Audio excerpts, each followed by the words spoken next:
Good morning, everybody. Welcome to Real Talk, your guide to real estate, life, and the pursuit of happiness. Today is going to be a little bit of a unique show. I am sitting in this center seat for the first time in 2.5 years, 160, let me get my math right, 168 shows. My dear friend, love him to death. I put him on a train this morning. He is spending the weekend with his better 7/8 up in New York. Actually, off to my left, I have a fellow New Yorker from which you'll see her here in a second, in Brooklyn. They're vacationing in Brooklyn. For a guy who grew up in Brooklyn in the 60s and 70s, that was kind of strange for me, but he's in Brooklyn vacationing with his lovely wife. So today, I've got some rock stars with me. I've got, to my right will be Nikki Chambless, to my left, Deandra Mcdonald, and to my left, Suzanne Riehl. And we're going to talk rentals today, right? We've been talking for sales for 2.5 years. I felt this would be a great show to bring in some experts to talk about that. But before we do that, I want to give a shout out to the folks that we could not be doing this for 2.5 years for a bunch of companies and folks. And it's Intrastate Service Company, your friends, your house's best friend, American Pest, Charlottesville Settlement Company, Pearl Certification, Scott Morris with Ross Mortgage, and Dairy Market. So I found out most of the folks actually listen to this. So those who are watching live, they're scrolling along the bottom. The folks that are listening to this, such as Jerry, probably on the train, and I'm probably going to get texts, hey, Smith, do this. Hey, Smith, do that. Do yourself a favor. Get on YouTube. Get on TikTok. Get on Facebook. Watch the show and support these folks, because without that, we wouldn't be doing what we're doing. So I just wanted to take a few minutes and say thank you. So how we usually kick this off, ladies, is we usually kick this off by doing a flip book of your life. So if you don't mind, I think Jerry usually says go to the studio cam so we can see these lovely ladies and myself. I'm going to start with my right. You're my wingman this time. Wing person, I should say, excuse me. You're my ring person today. You're the one that's going to be watching the feed for questions. That's my job today. That's your job. Absolutely. Tell us a little bit about yourself, Nikki. All right. I'm Nikki Chambless. I am team leader at Keller Williams Alliance, and I kind of like helping people in real estate. And by kind of, I mean like a whole lot. I also did show choir for a while, and I've decided that is why I am so expressive. So I think I figured it out. You figured out why you're so expressive. Jazz Oh, hands. Please do tell. Well, show choir. Show choir. Yes. So what that is show choir answer. for those who do not know? Who is living under that rock? That would be me. Oh no, Keith! You're killing me, Keith. I'm from Brooklyn. Give me a break. You sing, you dance, you put on a show, you wear sparkly things. At least that's what we did in high school.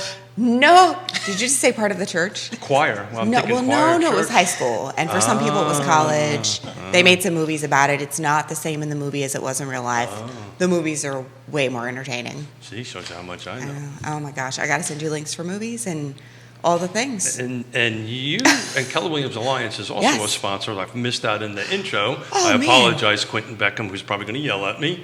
So tell us, you've got a new position over there. Tell us a little bit about that. I do. So I'm working there as team leader. So I get to, instead of being an agent there and in doing all things sales, now I get to help my agents be successful and run the best businesses they can, and use systems so they can go take a vacation every now and then, because it seems like the only way to do this is to kill yourself while you're killing it, and it's just not. There are options. I'm going to go over to my left now. Let's do it. Suzanne. And I appreciate the segue, because if you go into the office on a Saturday afternoon and no one else is there, you get a show choir presentation.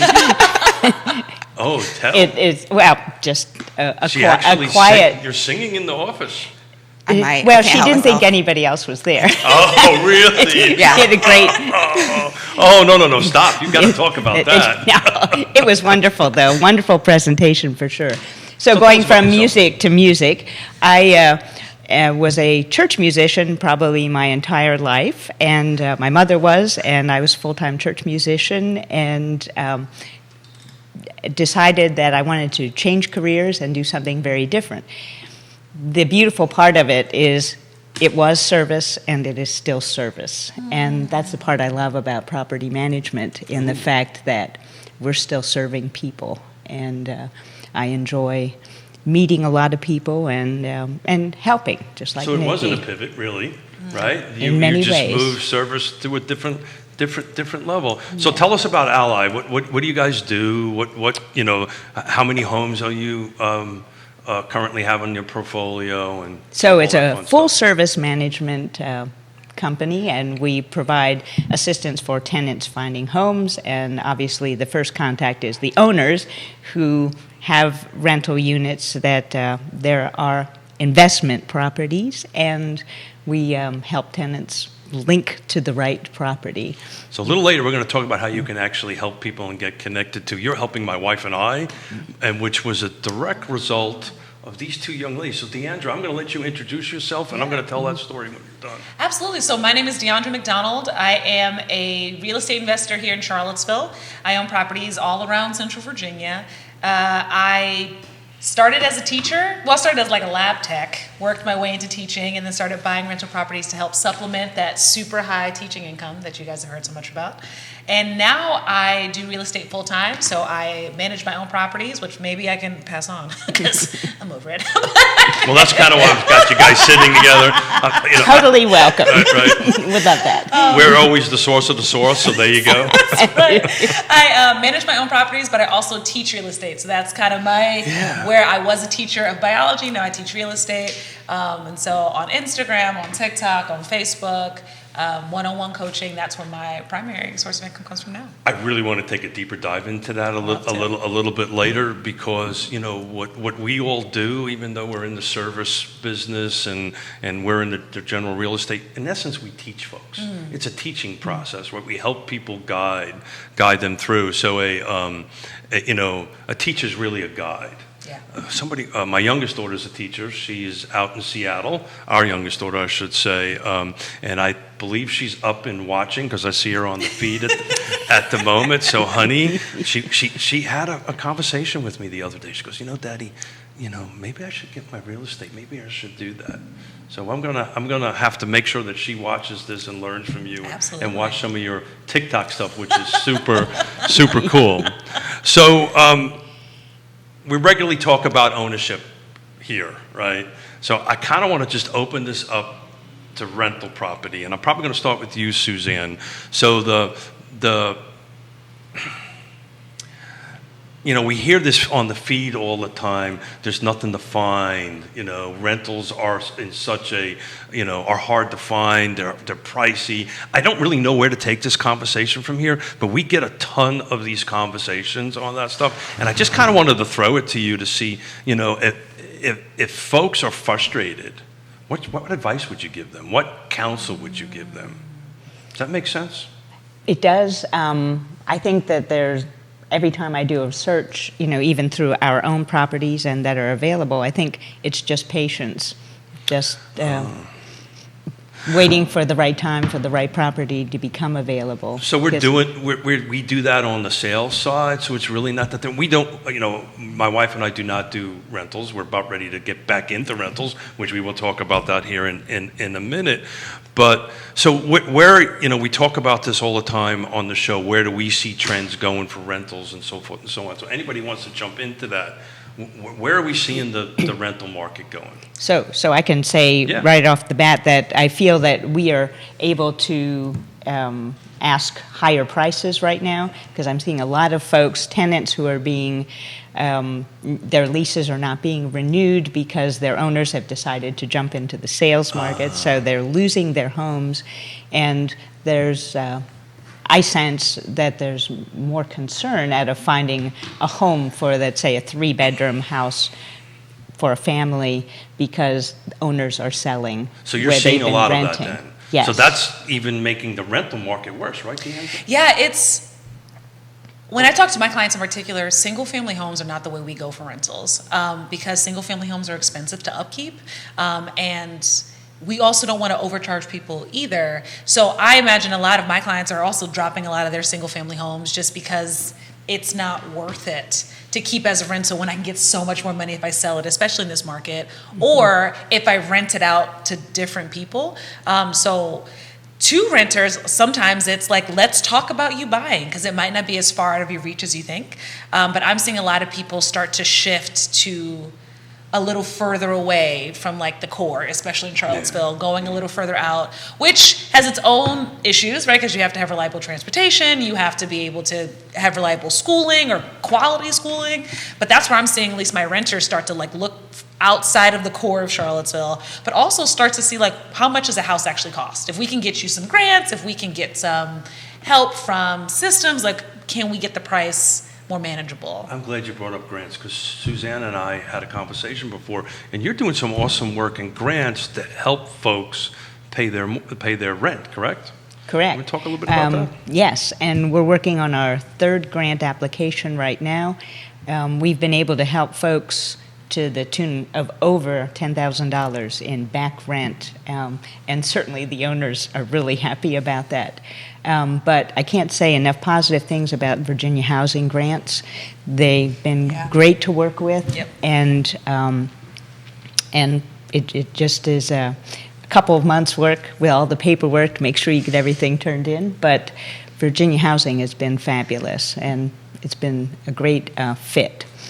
So Virginia Housing also provides grants for home buyers. Yep. So that's they cover it all.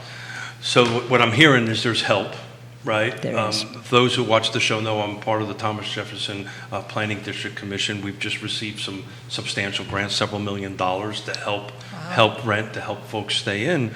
But I remember the conversation in our pre-production meeting was you have roughly 50 properties, 50, right? yes. And what is, in the rental world, it's a vacancy rate, right? Vacancy rate is a big calculator to have to put in. What is your vacancy rate currently looking like? Just 2 right now Got out of it. 50. Yeah. Okay, so you have you'll have 3 here in a minute once we sign up. Definitely, but I got someone for you already. Look at this, I got somebody. Hey. So Deandra, I'm going to pitch it back to you. Mm-hmm.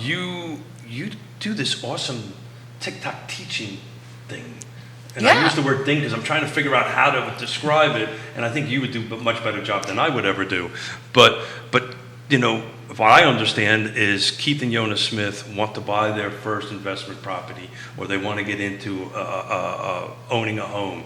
You actually help them through that process. Yeah. Talk about that, please. So I'm not a realtor, but I am But I a play teacher. one on TV. Yeah, that's right. That's right. But even it's a lot of the videos I make aren't about being a realtor. It's about kind of showing what the landlord-tenant relationship is, what our responsibilities as landlords are, especially showing the private landlord life. I think we get a lot of interactions with more corporate management, and not everyone with great corporate management. Those are the kind of stories that come up more often than not, and kind of showing like this is what private ownership could look like. Here's an example of it, and here's an example of what your money goes to, because that's also a frustration of people, right? Of feeling like I'm paying all this money, they're just taking it all and profiting off of it, and just like becoming fat cats, right? Dragons, like hoarding all this money, and just trying to show at least what I do to make sure that my tenants are comfortable and that their housing is as super high quality as possible. You talk about vacancy, like I don't have vacancy, I rarely have vacancies,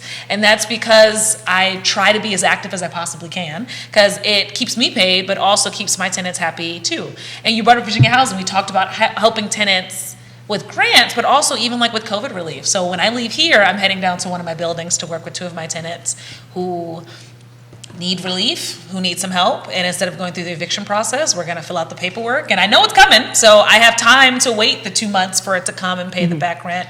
But Virginia Housing also helps tenants currently, but also outside of COVID times, there were grants as well to apply for it. Well, once the commission gets their grant program up and running, I'll reach out to both of you ladies, because it's really a great source for folks to go ahead and get some assistance in paying it. So I'm trying to architect the conversation a little bit here and move it kind of forward. There's a thing in the news, right, that you guys you're a landlord, you represent landlords.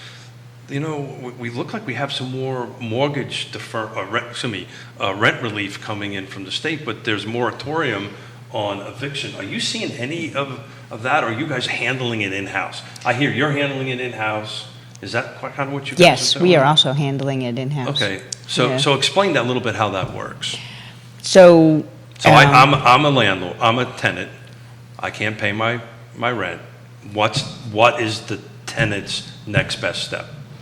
Does that make sense? it does. And so as the property manager, I go and visit with them, and we fill out all the grant applications. I sign for them. They sign over third-party release so that I can take care of the application for the grant. And then we submit. So I think the answer is you raise your hand, you call Deandra and say, I need some help. Yeah. And Deandra goes, knocks on your door and sits down and says, what can I do to help? Yeah, so we have a conversation because these things are available, and a lot of them, they have shifted because when COVID first happened, landlords were not able to apply like directly for grants, or there felt to be a barrier there, like it was tenant initiated. But now landlords can apply without the tenants need to be there the entire time. But yeah, give me a call so I already have this paperwork ready to go. Let's fill it out. Fill out what you need to fill out. So I also don't have your information because I can't secure it.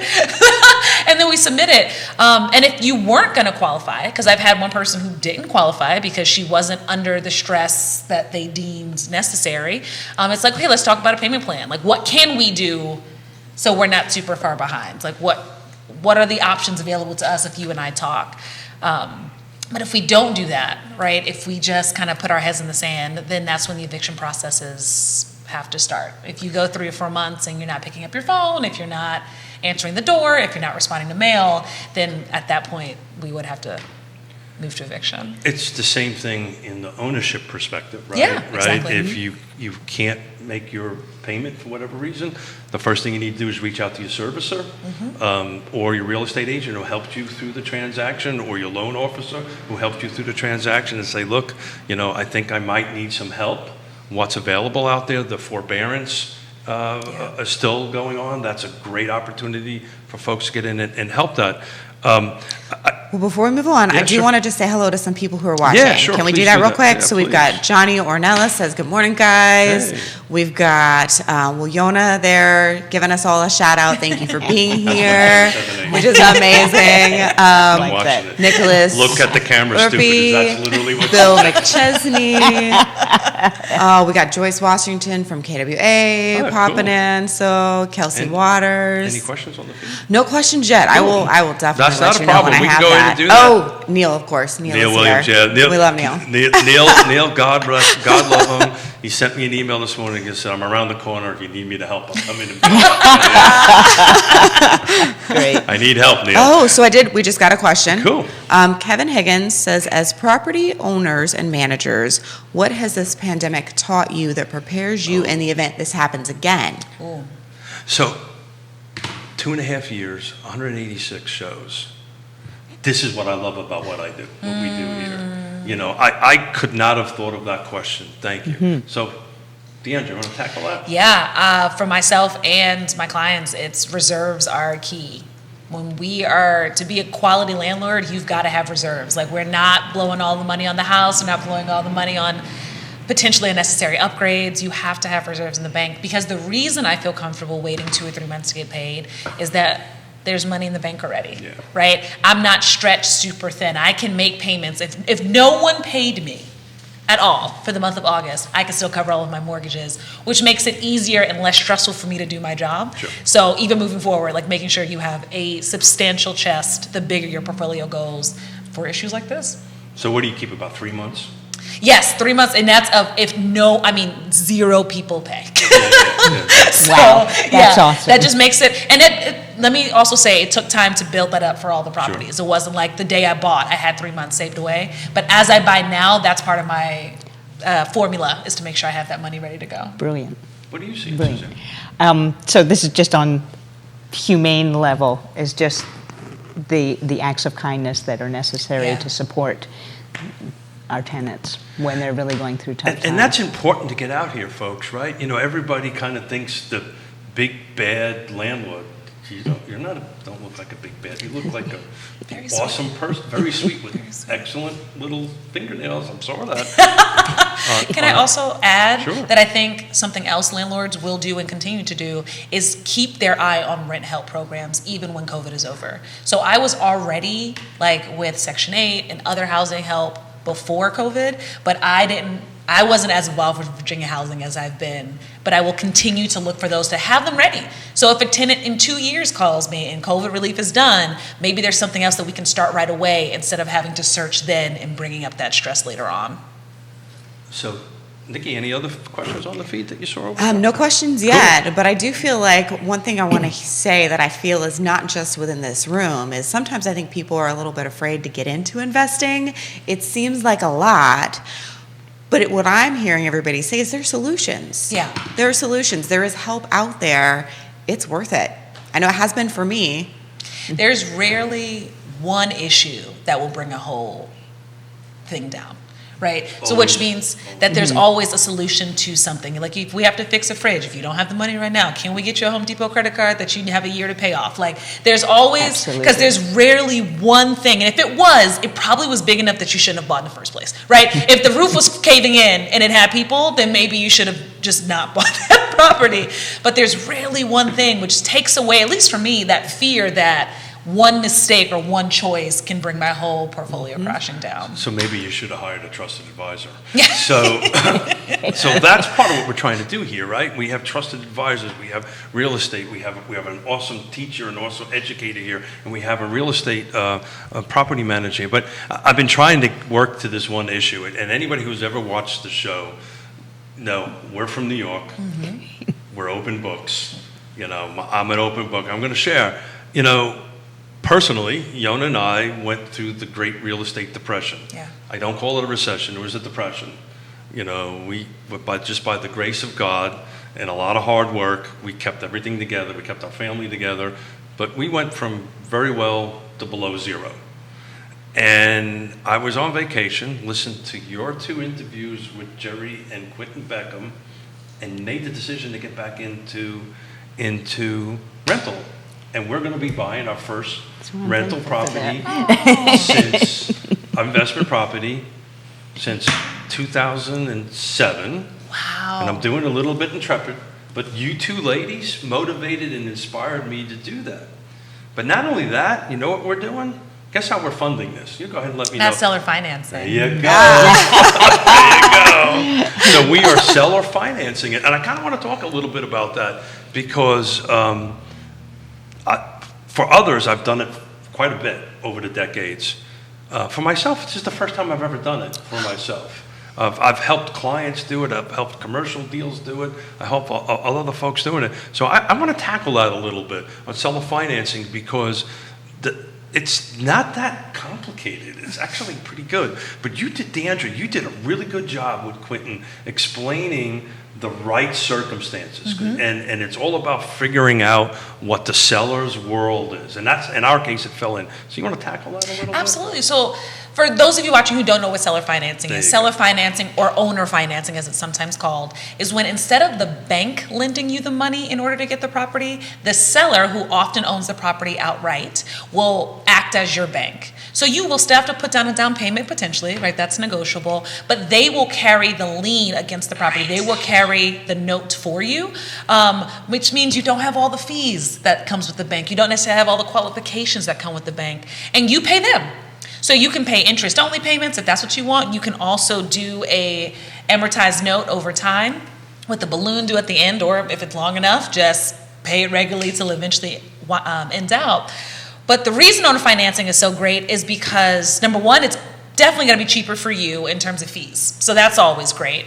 But 2, again, you're keeping money, I guess, with individuals, which I think is really powerful. Like, I am not paying Bank of America, General Bank. I am not paying General Banks. Then that's fine. That's right.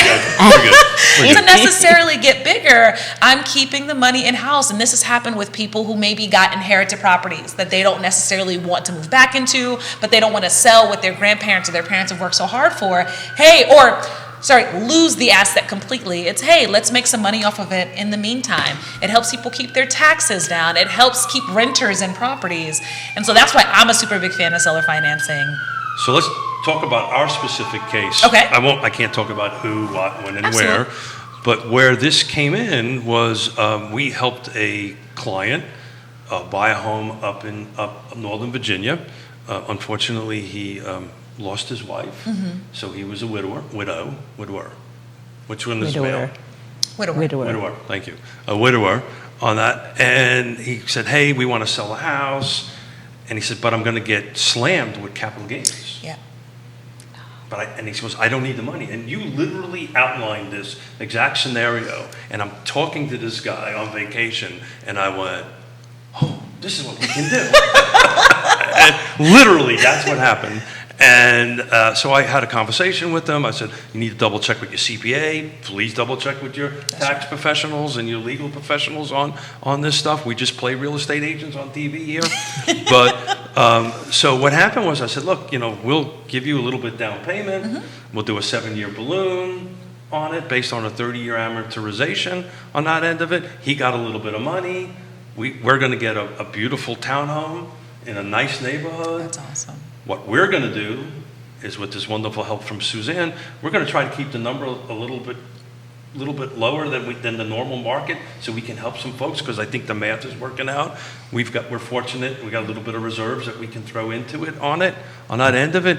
But it worked, and it was like, well, hold it. Now, here's a couple of pivots, guys. 2 things. Make sure you talk to a CPA. Yep. Your tax professional, make sure how it is going to impact you. And the second thing is hire a really good lawyer, because you're creating your own loan documents on that stuff. So did I follow the good path there? You absolutely did. Look at that. And can I say, the beauty is both sides win. I've never seen a seller financing or owner financing deal where it was only one side benefited. Like, both sides won here. He got to defer his taxes and maybe find somewhere else to put it.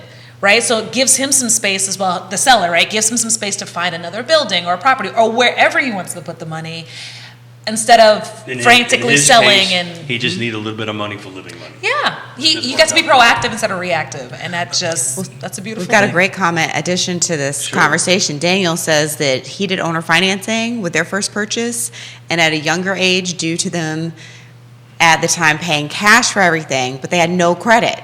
So they had the cash, they just didn't have that credit built up. They couldn't do traditional financing. I run into people who are like, "Oh, we're solid, but our credit's crap. It's not something we ever paid attention to." And it really was a win-win. It's a win-win. And he said it worked out so well. You're spot on. There was an emotional connection here. He knew, because we had a relationship established already. He knew we would take care of his home that him and his wife lived in, and so it just worked out. It worked out really great. Matter of fact, it was like, okay, who else do I got? That's right. I'll sell it. Let me see. We sold your house. Right. So how's your wife feeling? How was it? What did you even say? That was a horrible thing to say on that end of it. So it's important for this conversation for folks to understand: A, there's help out there. B, we're not, everybody that's in this space are not these big bad folks. We're here to help people. You really generally want to help somebody. And if you can put a little bit of shekels in your pocket to take care of your family and put kids in college and all that kind of great stuff. That's a big one. That's just how this works. Anything else on the feed?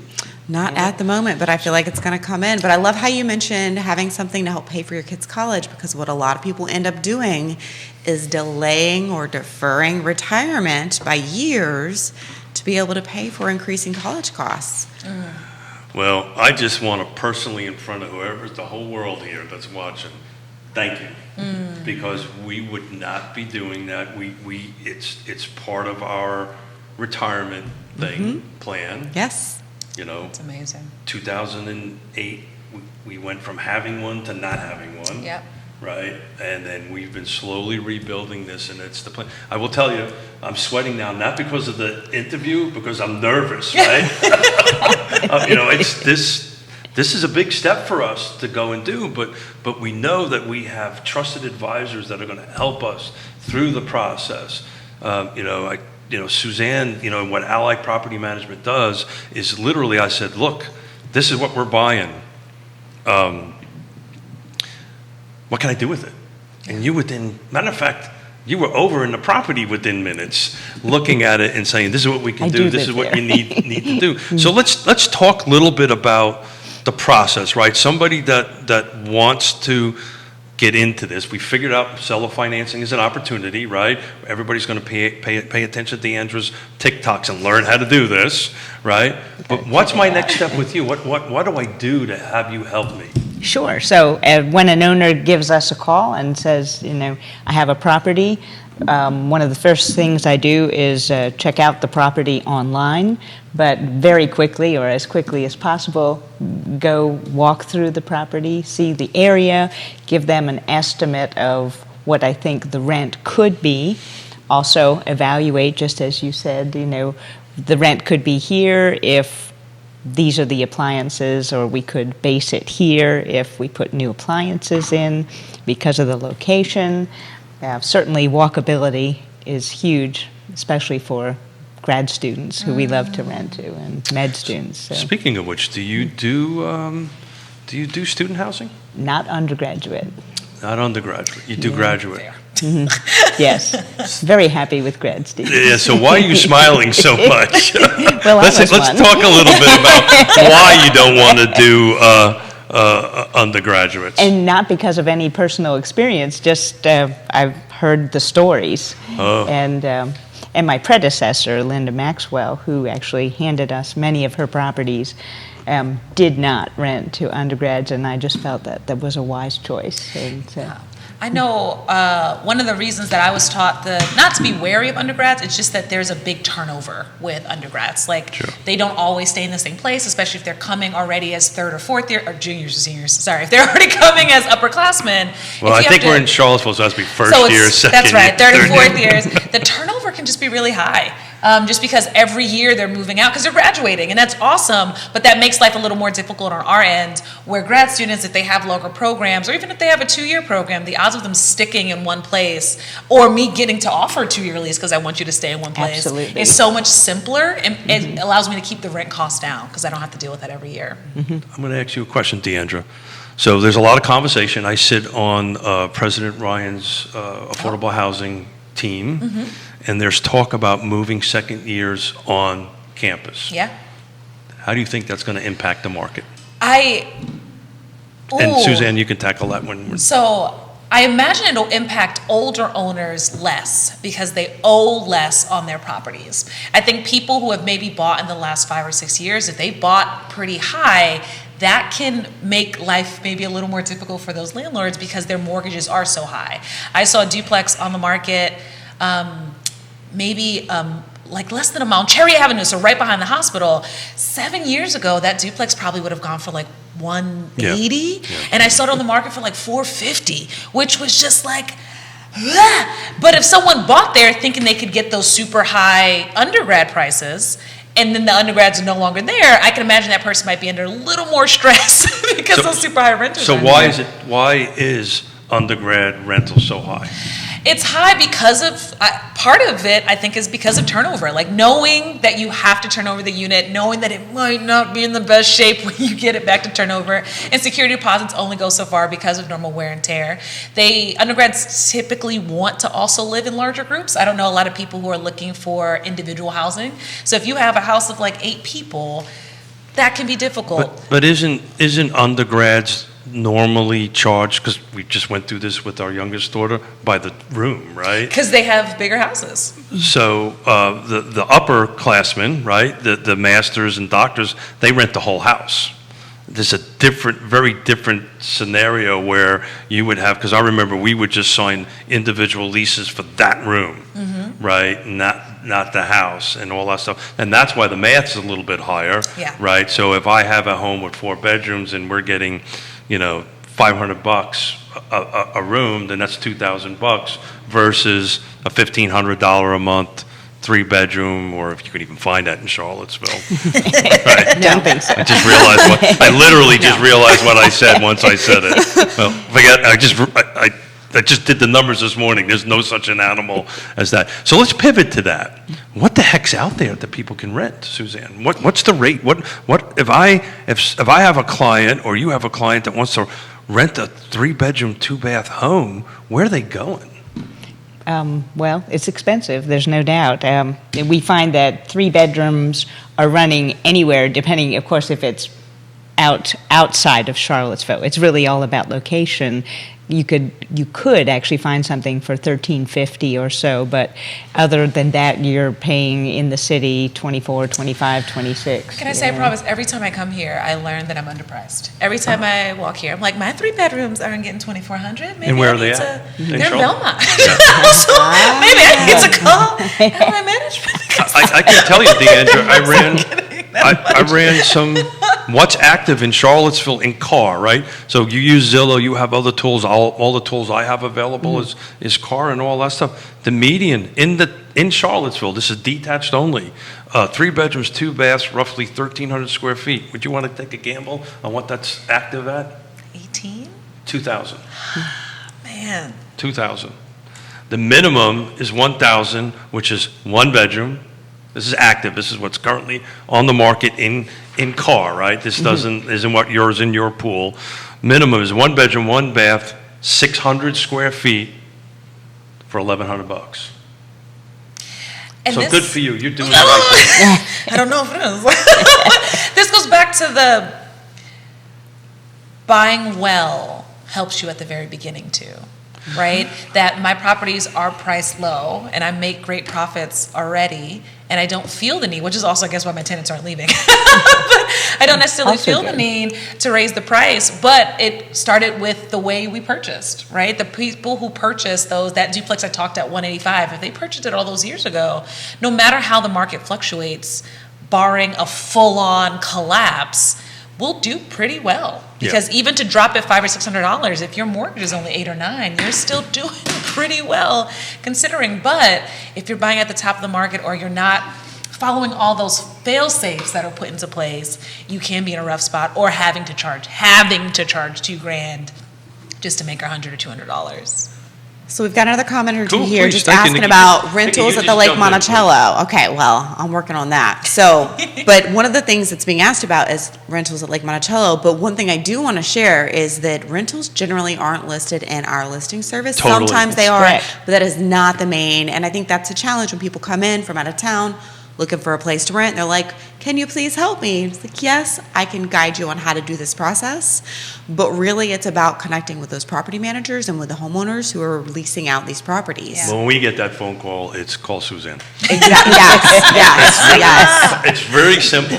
Right. Thank Call you. Suzanne. Here's her number. That's awesome. Appreciate Because it. that is But before not I even close talk to a ab- comprehensive list of what is out there. And thank you very much for Yeah. clarifying that, Nikki. Thank you, my wing person. Yeah. So the reality of it is we have very limited data in car. New construction or existing homes, we can dissect it down to the penny. Yeah. We just can't do that. But before I talk about Lake Monticello, because that's literally where I was going to go. Our chemistry's working a little bit here. Just a little That's bit. where I was going to That's go next.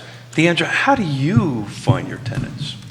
Oh, Zillow is really where it gets posted. So I post on Zillow and I post on Craigslist. For my Charlotte properties, I post on Craigslist mostly to stop scammers who are also posting on Craigslist, because if my stuff is up, at least someone else is not stealing my watermarked pictures. So let's talk about that, because that's a real thing. Yeah. Sure. So Explain what what that happens means. is that people will post on Zillow and Trulia with all that information, and what scammers will do on Craigslist in particular, because Craigslist doesn't verify the same way Trulia and Zillow do, is they'll post it and drop the price. So that $2,000 house you saw, they'll say we're selling it for $1,200, but we're out of town. If you could just send us a money order, we'll leave the keys for you. And it sucks because those people who are really struggling to find a place or are so excited to have a 3-bedroom for their kids might fall for it because they just want to get in. And that scammer will say, we don't do credit checks, we're cool with anything. And so they'll send it and then it's gone. And that was never the property to begin with. And I didn't know that was happening until one of my tenants called me. She was moving, I listed it, and she said someone stopped by and was like, is this house for $600? And the tenant said, no, this is the actual landlord, but I learned about that scam. So I mostly post on Trulia and Zillow in Charlottesville. My stuff that's like in Lynchburg or further south, I actually primarily post on Craigslist because that's what that community uses more so than Zillow and Trulia. So it just depends on what community I'm posting to. So know your community. Absolutely. Without a doubt. So I'm going to add to that a little bit. My wife and I just did a listing over, let me see, it was on Wednesday at Lake Monticello. I'll leave the particular details out of it. I got a phone call because somehow or another it got on Craigslist as a rental. Mm-hmm. This is a for sale property. Got on Craigslist as a rental. Somehow or another, my name's in that, and I got a phone call saying, hey, this is rented for $800 or whatever it was. I don't understand. I mean, maybe you understand how it went, but I have no idea how it went from that to that. So you got to be very careful. Zillow is good, but it's knowing your neighborhood and what product is out there for folks to do it. But you mentioned Suzanne going out, and we had a feed from Lake Monticello. Again, this is in cars, so it's very limited. Cars only showing 8 homes for rent in Lake Monticello. Put that in perspective. Yeah. At Lake Monticello, there's only 22, 23 homes for sale. So it's proportionally not that far off on that end of it. Median, 3 bedrooms, 2 baths, 1,400 square feet, $1,500. Wow. The top end listing is 2,000, which is 4 bedrooms, 3 baths, roughly 2,200 square feet, something along those lines. So, there's just not a lot out there, folks. But, I just really wanted to kind of focus today on shining these wonderful ladies and all this work they're going to do. But, Nikki, I've been doing all the talking, so I've got a little bit to share. I need you to share I've got some something. stuff with me. I've got it for you. You got so I've got something. a question, but Smith, first I shut want up. to hit Drink on your something coffee. you just said. Got it. Oh my gosh, more coffee would be great. We got to work on that, Keith. I'm drinking coffee. I think mine is gone. My cup's just there to look pretty. Anyway, so now I got to Liza, try we my need coffee. coffee. I know. So one of the things I wanted to touch on is that, yes, it's hard to find rentals. So what that says to me is now's the time for me to buy one because renters are looking for a place to rent. I see. And I have a question for the group. Sure. Do you want to say something to that, or am I good No, to go. All right. This is from Kevin. What advice would you give a recent college graduate living in Charlottesville making $50,000 a year? You want to tackle that, Deandra? I a long time ago was a recent college graduate making $28,000 a year, and I would ask that graduate to, if they're considering buying here, I would really ask that graduate if this is somewhere they want to be, if they see themselves here long term. I think if they don't, then I would maybe hesitate a little to push you to buy. Because like I said, single family homes, I do not believe personally make the best rentals just because they're expensive. I can give a little example. On the hottest day of the year, my AC went out at my single family home, and I was hoping it was just like the fan, and they came and they were like, hey, it's dead. It cannot be fixed. And so you need a brand new unit, which was $8,000. And if this was a rental, now we fixed it, or we got a new unit, but if this was a rental, then you would have to fix it. Where there are duplexes or small apartment buildings elsewhere that might be a similar price point, but a lot cheaper to maintain. So Deandra, can you share your thoughts on house hacking with us? Yeah, and that was going to be the point. They're going to stay a little longer, or we're willing to maybe house hack. So house hacking, for those who don't know, is when you, the single family route is when you buy a single family home, you live in one bedroom and you rent out the other bedrooms, right? So your mortgage, whatever, you make money from having roommates. The multifamily route is if you buy a duplex, a triplex, or a quad, right? You live in one of the units and you rent out the others. And the reason I stop at quad is because that is the biggest you can get with a primary residence loan, so as little down as 3.5%. And you rent out the other units to help cover the mortgage. So it's a way to live very cheaply. Also, I believe, offer affordable housing options because your mortgage is not very high, but live for free. And then when you move out, you can then rent out the space. If that is by bedroom to undergrads if you want, if that is by unit. Some people, when I had my duplex, I lived on one side and had roommates. I was like, max it out, get as much money as possible. But the only reason I brought up hesitation again is because Charlottesville's market is hot right now. So if we buy that duplex for $450, it might be a little much in today's world. Well, we're only making a certain amount of money, That's right? right. So you're we talk about this on the show all the time. Drive to you qualify. We've pegged the term fly to you qualify because we now have people coming from Harrisonburg to work in Charlottesville because that's where they can afford it. My best advice, if this gentleman was to sit down with me to say, hey, look, this is what I make, this is where I'm at, I probably would encourage, just like Deandra was saying, I would encourage you to look in some of the outside areas, depending on what's going on in his life and his fiscal situation. Because look, at today's rate, every $100,000 taxes, insurance, principal, and interest on the purchase side is under $500. So if you can find something at $200, then that's $1,000. If you can find something at $250, and when you start going these outer areas, that's around $1,500 plus or minus. And I'm including in my round numbers HOA fees and so forth and so on. Then you bring in Keith to rent one of your bedrooms from you. And then all of a sudden that number drops down. Yeah. And then you start building. And then the trick is, because I know exactly what you did, is you started paying your principal off in an advanced rate. And then you said, okay, I've got equity built up. You took that equity and bought a second unit. Literally, this is what we're doing with our seller finance project, that after about a year, we're going to build up some equity and we're going to buy another one. And we're just going to buy another one and we're going to buy another one. And it all started with this seller financing, very minimal amount of money out of our pocket, because we fed or solved a need for a client that fit our need, and that marriage just happened and we moved forward. So my advice to that is get in front of a trusted advisor, and that trusted advisor will move you along. So what do you think, Nikki? Did I cover that wrong? I think we covered it really, really well. And I've got another question. Daniel's just got some really great questions today. So what are your guys' thoughts on renting furnished? Oh. I love it. Really? So I rent to nurses pretty frequently, especially with my properties close to UVA. We have a lot of traveling nurses who come in for 2 to 6 weeks. So to be furnished, have the internet, to have everything set up, and they can just walk in and drop their stuff. I can get a higher rent, again, offering a need for like my one bedrooms, like my really tiny things. So I'm a big fan of it. I love it. That's where I'm heading after this. And I can say we're just starting to delve into that right now. We're going to do short-term, fully furnished, internet, all utilities and everything. How short-term paid are we for. talking? Yeah, thank you. 3 months is what we're thinking minimally. Nice. But we're going You to mentioned rent a nurses. 4-bedroom that way. Yeah. We've got the JAG school here too. Oh, just because there's this big need. UVA hires a lot of traveling nurses, especially with COVID, when that was starting to ramp up and we needed the help. So I had a lot of people who are maybe traveling in from Richmond who don't want to commute back and forth. So they'll rent for the week, maybe not even stay the weekends, but they rent just so they don't have to drive. They can walk, they have a parking spot. So for them, it's a great space to be. So I'm all for it. So is that something I should consider with my rental property? We could talk about it. No, that's what we're going to do now.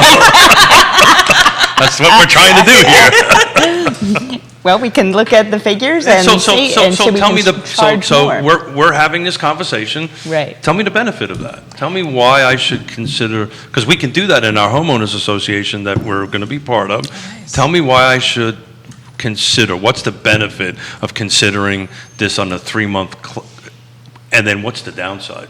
So it's more money per month. So Okay. you as the investor receives more Got it. for your But I got to property. now furnish it, so there's in numbers, there's cash out of pocket for that, right? That's right. Okay. Possibility of vacancy more frequently since Got you it. don't have a year lease. Got it. And then there are cleaning fees, and that would be more frequent. What do you think, in Deanna? that Should I do it that way? Well, I like it because I also, so I work with the travel agencies. So I'm not necessarily working with the nurses themselves, but the companies who do these travel agencies, they're paying for it.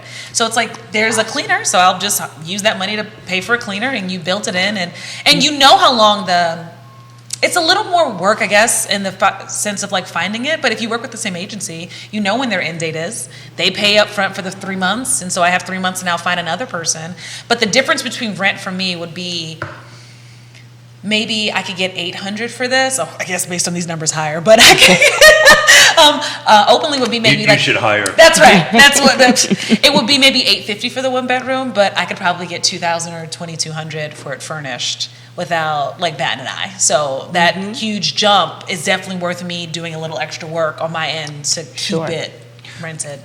So I'm going to pivot a little bit. Mm-hmm. In your mind, when is the jump from what you're doing, managing it, to hiring somebody like Susan? It's coming.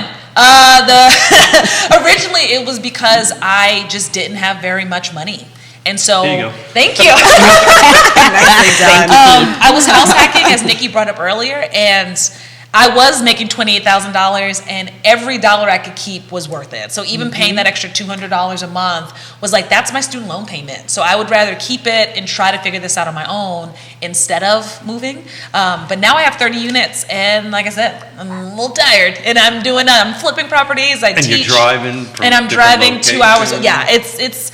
We're at the point where it's finally like, okay, I might have done what I need to do and can pass on the portfolio to somebody else. So from our perspective, the reason we would never do what you were doing, not that we'd never, but we're not in a point in our lives that we could do that because we have companies. I sit for 3 times a week with Jerry here in this spot. So immediately I would have never done this without having somebody like Suzanne that I know will take care of it, will handle it. If there's a problem, she's going to handle it. All I'll get a phone call is send me a check. That's right. right. And some people just can't. So I also want to say, it is okay to say this is not something I want. I have 2 kinds of people who often I say, like, don't do this.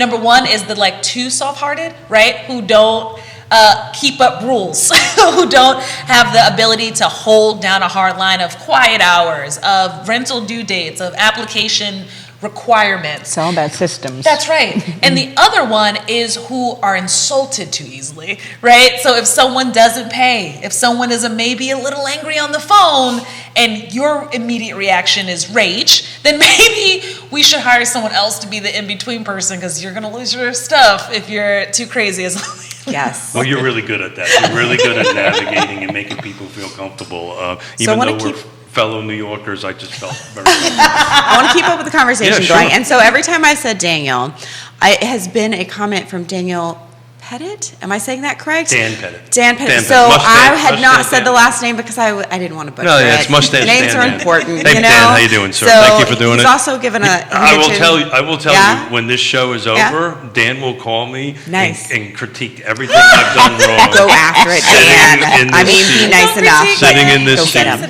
He will do that. I love him dearly, but that's what's going to happen. Well, so he also added, he mentioned if HOAs allow it, and I do believe that was as part of Yeah, that we- whole we- short-term correct. rental, because with STRs, that's different, right? And then there was also, let's see, I'm not finding it. Oh, he said, as a realtor who has rentals, I use property managers. I do not want to handle this area myself. Yeah. And I think there's a group of people, there's a small group who are never ever going to want to let go of managing it, right? Yeah. They just like doing it. That will be their life thing. And there's a larger group of people who want to start with a property manager. They don't want to do the in-between. But a lot of people do fall in that in-between. They want to start on their own, and they're eventually going to build to a point where they have so many properties in their portfolio, it only makes sense. Well, that's the reason I asked Deandra that. There's just a diminishing returns in time and energy, and you can get really super deals, by the way. Yeah. and Most just saying. But it becomes a diminishing returns of where your time would be better suited for finding opportunities, right? And doing these awesome seller financing deals or structuring a multifamily and then letting somebody else manage the day-to-day operations. Every business has this magic point that it was change on that. I got to give another shout out to Jerry. Yes. And I've got to be a little open-hearted and honest about this. We've been doing this 2.5 years. When I first came up with this idea to do this, I thought I was all that. Yeah, it'll be 1 or 2 shows and do this. I will tell you, after sitting in the seat for about 45 minutes, I do not want to sit in the seat. You're doing great. I want to be over there. You got it. Totally, great job. So we joke around with this Batman and Robin thing. I think I got to switch it around. I think he's Batman and I'm Robin. Sitting over What I there. hear you saying is Jerry's not allowed to not come back from out of town. No. I am conflicted, to be honest with you. I love him dearly. I love him like a brother. I really do. and our chemistry is such, it's kind of weird, but I want him to take time. So I just want to be thankful to you three ladies and the poor people that are suffering through this on the other end of that end of it. It's this is a hard thing to do. Yeah. This is a really hard thing You're to doing do. a great job. And I just thought, yeah, I can do That's this. right. Yeah, I'm a Marine. I can do this, right? I'm from Brooklyn. I can do this. I built 600 houses. I can do this. I can't. This is hard work. This is hard work. So, Nikki, how do you? I'd like to get you engaged in the conversation a little bit. I've been babbling for 45 minutes. So, how are you feeling this going? Where do you want to take this conversation? Oh God. Well, I just feel like owning rental properties is always a good opportunity. I'm huge into real estate being such a good deal. I feel like my life has proven that. I went from being below poverty to finally hitting my first year in real estate where I was like, oh, look at that number. So you've only been at this for how long? Oh gosh, December will be 5 years. So 5 years. 5 years, and I So did we went so from like 5 years from being. nothing, like below. Like I was working on repairing my credit and trying to get to where I could start So saving. who helped you through that? Who helped? Oh. Was it a real estate Google's agent my that friend. helped you through? Well, once I was part of a brokerage, I had all sorts of help and There you support, go. right? But before that point, I was kind of out there on my own, But being in real estate, you're in business for yourself, but you're not in it by yourself, and that's really cool. So we went through that. You went through all that. Oh my gosh! Well, all the way up until this year. This year, I bought my first investment property, and So- I say my first because there will be more. So within 4 years, Yeah, 4 years. because we're in our 5th year now, within 4 years you went from below the poverty. Yep. To opened up your own having business. a solid business, to having an investment property, to now being team leader and getting to help other people do So that. what is a which team? What so exactly is cool. a team leader? Yona asked me that the other day. What exactly is a team leader? So I help agents run business as well. So like we- my goal is for them to succeed. So like I would love for every realtor that's local to think about investing. Why not? This is what you do. Invest where you know. And it's I'm glad that you said that, Nikki, and I'm going to rally it back to your two show. I've been doing this since 1987. I do this in my sleep. Yeah. Why the heck am I not buying investment property? Exactly. And then I had the old seller financing thing ringing in my ear, and it just walked in. So, the true answer is, and that's kind of, I want to wrap this around. Less property right out of university. Lost everything we had. Yes. I mean, And here we are. And here we are having a conveation, having Suzanne taking care of all our rental properties. That's right. That's All right, pretty apparently awesome, I'm next guys. on this list. I mean, just think about that. I don't want to get a little mushy on the show. Yeah. No, it's amazing. But just think about it. Everybody sitting at this table went from zero to wherever we are in our lives. Yeah, I can say I graduated. I had at the max like $40,000 or $45,000 in student loan debt because I went back to get my teacher license. It took a long time to even get that $28,000 a year job, and I retired last year from teaching. So Nobody walked in and gave you Awesome. a large check and said, go do your thing. No, it took me 2 years to save my $4,000 down payment on my house and never looked back. How'd you do that? I finally got my salary job, making $28K, but that was Monday through Friday, and I was working as a lifeguard prior and just kept lifeguarding on Saturday. So I taught swim lessons on Saturday, I lifeguarded on Sunday, so I kept that part-time job, but it sucked. So let me also add, it took a lot to dig out, but I tell everyone that growth is so exponential. If you could just get to that next step, it always was easier. That first 4,000 was the hardest for sure in order for me to save.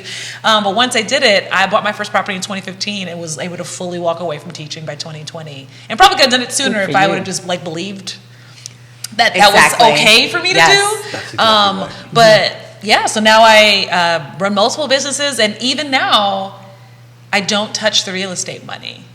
So that money is its own money in its own account. I have other businesses supplying my income, but it's So let's really talk about once that. How we many get started. businesses do you have? I have about 4, Okay. which is why one of these needs to get transferred over because I am tired. But it was affordable housing is important to me. And part of the reason I started other businesses was to make sure that I had this space in the event of tenant mishaps or building mishaps that I wasn't looking at my tenant like, hey, can you pay next month early because I have to fix the boiler and I don't have it to do. I mean, also, again, we talk about systems, it makes it easier for me to do my job if I'm not tied to every cent coming in. But we built it. And it takes a lot maybe to get started, but I have not seen a space where it's not worth it. So I would encourage everybody who's listening or watching, either now in this evergreen format, to go on and Google, YouTube, or get on to my homepage, which is Yes Realty Partners, or Yes Realty team on that end of it, or I Love Charlottesville. Look at last Friday's show that we did with the Erpies. And we talked about the financial services, and we had a long conversation, guided by Jerry, thank God, about the Latte Factor. Do you know what the Latte Factor is? I do not. Interesting. So the Latte Factor is, Google it, it's a book that was written, and the principle behind it is if you buy one less latte a day, $5 a day, and if you do, it's called compound interest. If you do that, you can raise a tremendous amount of money. So it's about changing one's thinking and one's lifestyle and making that slow sacrifice. I can't do this. Well, you know what? If you take one latte less, and I can't quote the numbers, the Erpies did a great job on that end of it. So I'd encourage everybody to watch the show from last Friday. But the reality of it is you can have one less latte. This is not a latte, it's a regular coffee, by the way. One less latte, two less lattes. And what that does is you put this $5 away, it generates money over time. 2 years, one less latte, you end up with $4,000. Because that's ultimately what you did. You cut something out of your life. Yes, and I do think there are people who have issues with spending. So anytime I work with my clients, like budgeting is number one. We need to talk about like what you're spending your money on, because more money is not going to fix a broken system. So let me stop you for a second. So what I'm hearing, I'm not a landlord. All I'm not care about is me getting paid on time. I care about you. Yeah. And I'm you, the tenant, and I'm going to help you get through your budgeting. I don't help my tenants. That would be a good idea. Okay. I do not help my tenants. It's the people like Good, who I'm 'cause helping. that's where my brain was going. Oh, yeah, no, it's the people I'm helping manage who are trying to get into real estate. Yes. Who Got are coming it. to me saying, I want to make an extra $500 because I don't have enough Got saved it. up. And I Got need it. to say, first, we need to control what we have. There is a system of your own, because more money is not going to make this better. And if you're spending all you have already, this is going to make it really difficult to effectively landlord, because you're going to be too reliant on the money coming in. So we need to get your money under control. But there might not be a lot of space. And that's when we have to then change the system. And if that is what we're budgeting, if that is where we're living, if that is maybe a different job, it might be the system you have is just not working. And for some people, it is like, hey, I just need you to stop shopping as much, right? I need us, because we need to be in control first before we go to control other people's housing. But sometimes it is like I had to work a second job, and I don't want to go over that. For a long time, I worked 2 jobs, and I didn't have weekends, and that is not glamorous, but I was only qualified for so much at that point to work, and that was the way I saw out. But I could have also gone home. That could have been something too. I could have gone and lived with my parents and maybe save money that way. And if you're using that as a tool to save up to do what's next, then that could be crazy helpful. Yes. Absolutely. So I was trying to be smart and try to do this latte calculator on my phone, but I can't do that and listen at the same time.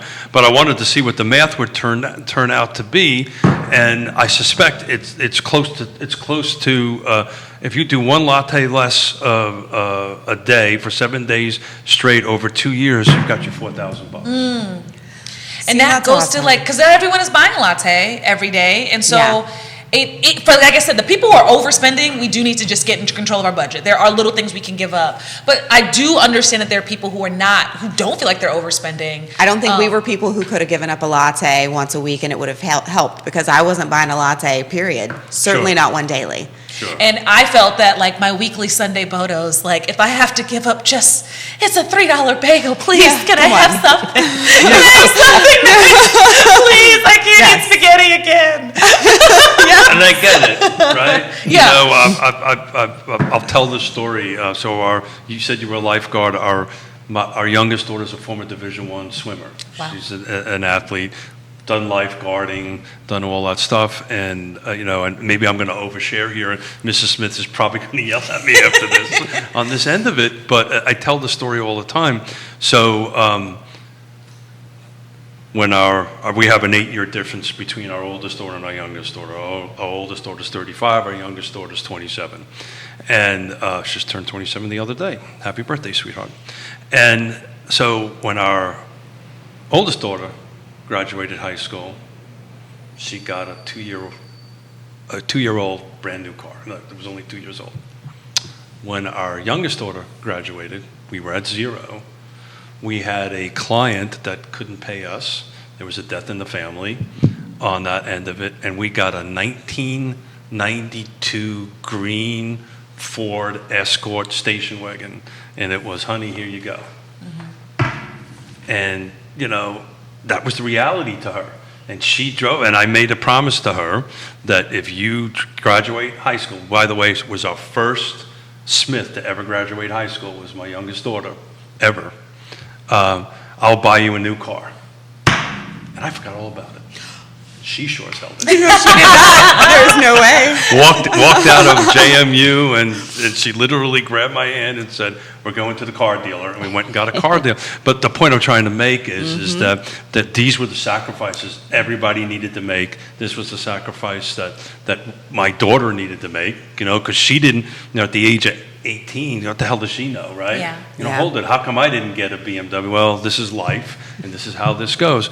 But we built it up, and she ended up getting it. But it took us 4 years and 5 years to get to that point so that I can give her the graduating gift that I wanted to do it. We sacrificed lattes. Yeah. We drove one car instead of 2 cars because we couldn't afford 2 cars on that. Well, see, and that's a end big of deal. So to me, that's a different category than the latte. Not that both aren't sacrificing, but also that cost of maintaining a second vehicle is a lot.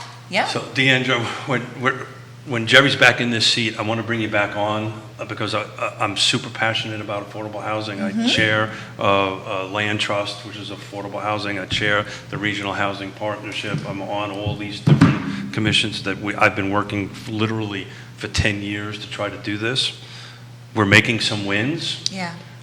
Which I'm happy to say, knock on fake IKEA or fake wood, whatever this is on that end of it. But I want to bring you back and have that conversation and laser focus around it, because what I'll probably do is bring in my executive director from the Land Trust into that. Nice. That'll be So great. we're past 11:15. I got one last question here, and I don't know that we have an answer to it, but the question is, what is the average property manager's fee to rent property? Is there... It's about 8%, depending on how many. You're blowing my mind. I definitely thought it was higher than that. So that's All awesome. right. That's what we charge. I love it. I love it. But is that the norm? No. There we go. So you're... We're Let the at New Yorkers 8%. talking. I'd say I most of the people I've interviewed have been between 10 and 12. Yeah, that's and then right. there's a turnover fee. So there's also like if So in in case you didn't get I know that. I'm telling you, man, because a lot of people I see are 10 to 12%, and then every year there's either a lease renewal fee, so if they're gonna stay, there's a fee that way, or there's a turnover fee, which can be half the month's rent to the full month's rent. And we do charge those. Okay. yeah. Oh, I was gonna Yeah. say, gee, Yes. man, oh man, there's not even. But you're Yeah. starting out turnover. anywhere between 2 and 4% under.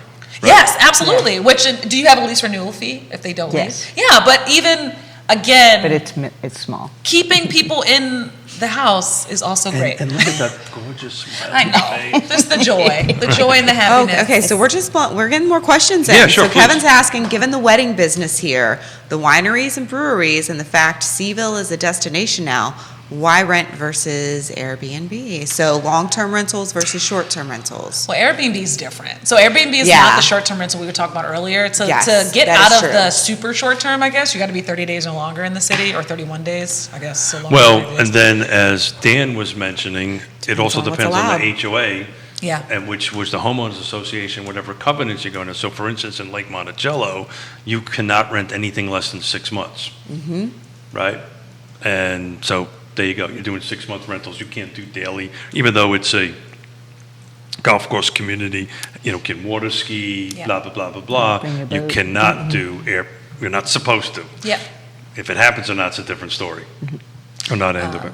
But I do have a friend who Airbnbs, but she Airbnbs her own personal home, and she does work with wedding planners. So she'll disappear for the weekend. They get the beautiful house they can stay in on weekend. What's but the it's gentleman's name? not always That super was sustainable Kevin, I because of think it all was the rules Higgins. in Charlottesville in Let me double place check for that. I'm Airbnbs. working multiple. So a little sites advice here. for those out there listening or watching this. If you want to do Airbnb, please, please, please, please reach out to the city, Albemarle County, whichever jurisdiction you want to do on that. They have rules, Yeah, folks. they do. And you're going to have to get a business license, and you're going to pay a room tax. There's all kinds of criteria. Albemarle County in particular, it has to be owner occupied. Yep. Right, so that's an important thing. You can't just go out and buy an investment property and turn it into an Airbnb. You have to, You need to know those regs. You need And to know want those follow regs, yeah, them. so- And truly, if you're going to do that, if you're truly investing, you're going to want to run it as a business anyway, period. well, it's just important to know that those Yes. are the rules and those regulations. You need to reach out to your trusted advisor to take a look at But it is a great idea, and I will say, I love that you're thinking of, how else can I use these spaces? If Jerry was here when I was here a few times before, talking about, there's commercial spaces, maybe I can use this for a commercial thing, maybe I can use this, we talked about for nursing, maybe I can use for undergrads by room, or the whole house for grad students. So I love that you're thinking of other ways to make more money, but that is one of the ways that we are all cautioning you against, because it is a little tricky. Specifically, we bring it back to affordable housing to keep housing on the market, right? Because if all of us could just do short-term rentals, we would, because it's more profitable. It is. So it keeps housing in Charlottesville, keeps residents in their homes, because they're not allowing investors to just rent to weddings every weekend. So don't also hate the rules, because they have some good benefits as well. Definitely. Anything you want to Yeah. add to the conversation, No, Suzanne? just thank you so much for having us on here, and it's been great meeting everyone, and appreciate your support. So how can folks get a hold of you? How other than me handing the card? That's right. Yeah, we have. How can Deandra get a hold of you? Talk a little bit more about what you do. Sure. What's your website? What's your phone number? Yep. Our website is Your Ally PM, because we're your friends. So YOURALLYPM is the website. It has all the information there for owners. So it has all of our fee schedules. We offer a very simple possibility. If you're just looking for tenants, we will find a tenant for you, and then you manage it from there. So a lot of folks call us and say, hey, I don't feel like doing the research. You find a tenant, we get the first month's That's rent. what we're doing with you. So thank you. We get the first month's rent, and then they take on the responsibility from there. Most folks use our 8% mode, where we find the tenant and it's full service. We take care of the place. And then we also offer a premium service where we pay all of those fees associated with HOAs. We pay mortgages, and we pay utilities if some are included in the rent, and that's a higher percentage. That's our 10%. But most folks use the 8% mode. But all those things are described on our website. It's a great website, and we hope to hear from you. So I'm going to give a little bit more shout out to you, because the other thing that you also do, and I'm a recovering developer and builder, right? Built 600 houses in my career. I know a little bit about that world. I couldn't find a painter. And I said, Suzanne, I need a painter. Not only did you find a painter, you found a painter for $2,000 cheaper than the closest person I could find. So not only is she only going to charge you 8%, she's going to find you folks to do work that's at an awesome rate. And he's I'm starting telling- am I tomorrow. telling- am I telling? And By he's the way- starting tomorrow. By the way, remember that 3%, 3%. Hold it, no, 6%. Yeah. Just screwed up, 6%. But I wanted to give that shout out to you, because, again, just like the conversation, I thought I was all that. I can handle this. I cannot handle this. Jerry is a rock star. I can't do this. I thought I was all that. What are you talking about? I built 600 houses. I'll find my painter.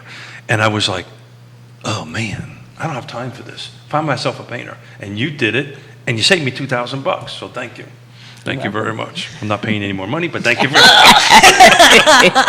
There you go. Yeah. So, I I just want to add something, just a Sure. little more information, and we're wrapping up just a little bit. But Dan mentioned if a landlord furnishes a home or a townhome, make sure in the lease that the tenant has to have the house cleaned by a service company prior to moving out. This is a tenant fee. So he's given some advice from his experience and what he knows, which is really great. And then Kevin popped in just to say, great show, I learned a lot. I think investment is always a good topic of Well, conversation. thank you, Kevin. Thank you very much, Kevin. The host is struggling through this, I must admit. But Suzanne, I'm going to go back to you one more time to talk a little bit about this. So I reached out, you've looked at it, you've got apparently. We just signed the paperwork, so you've got a tenant set up. You're painting my house. You're doing everything with that. What else do you do? What other services other than we just outlined that you can do that you can share with the folks? Well, because the folks should reach out to you to help you. Because much like Deandra, I had a 12% number in my head, and I was reluctant to do that.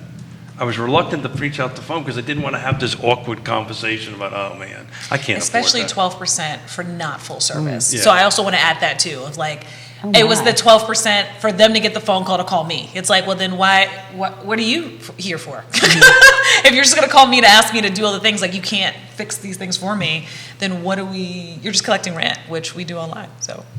Right. So we're hopefully So- with this show, you'll get a couple of more. I know you got one I'd more love coming. it. I know you got one more coming. I'd love it. And then Truly. Deandra and I are going to get together so we can get some more deals put together and just keep on Sounds handing fantastic. them over that way. We So, love it.